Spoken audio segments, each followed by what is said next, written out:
Anyone been watching the Kavanaugh hearing today? Or should I call it the Kavanaugh circus?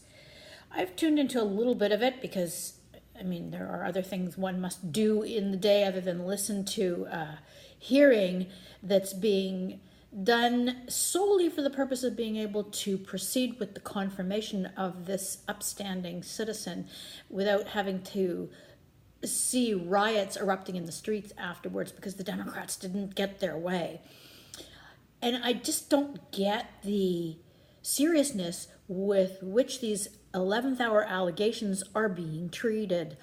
It's a 36-year-old allegation about behavior in high school, none of which has been corroborated, yet they're spending all this money and all this time to skewer this man who, God bless him, is not stepping back and throwing up his arms in surrender. Now let's just segue from him to what's going on in England at the moment. Tommy Robinson, he's being heard again at London's Bailey Court, where they hear cases of the most severe nature: murders, rapes, home invasions, violent crimes, because they're hell-bent on sending him back to prison where they know he will be subjected to intolerable situations, as he's described in his video with Katie Hopkins. If you haven't seen it, you should. Also an interview with Ezra Levant from the Rebel Media. It's a tin pot dictatorship type of behavior that is coming from a first world democracy. Can someone explain that, please? Then let's go on over to the Muslim situation in Western Europe and North America. What the hell are the loony left doing, defending and protecting at all costs the Muslims that live amongst us? The most recent example, which was an egregious abuse of civil behavior, is when a reporter covering the protests that were taking place in Vancouver for the murder of Maria Shen, a young girl who forfeited her life thanks to Justin Trudeau's Syrian refugees, had a cup of coffee thrown in her face, and the woman just sauntered away.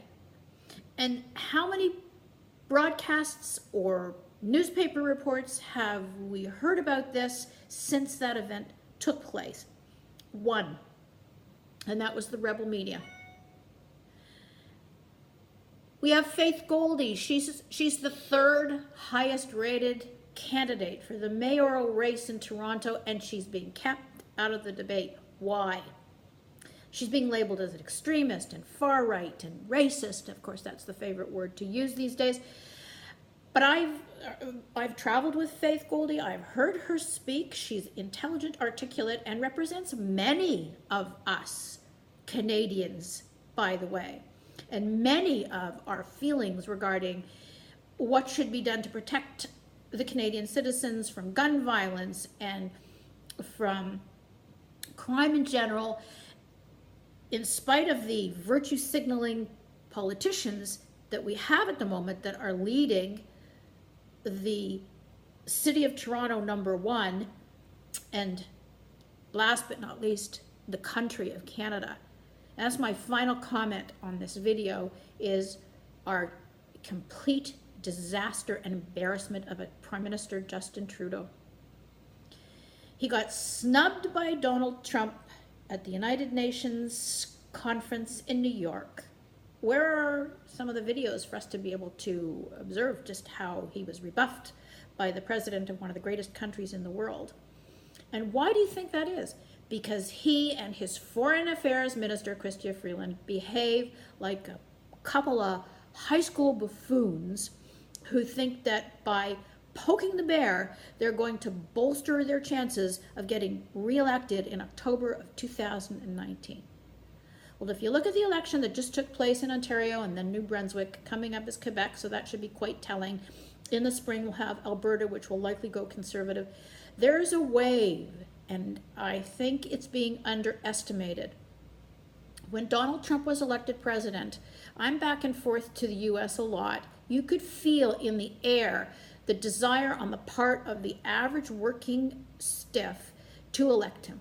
And I made 5 different bets with 5 different people. So I am now $250 richer that Donald Trump would win, despite the polls predicting that he had no chance whatsoever, that it was a given that Hillary Clinton was going to run away at 95%.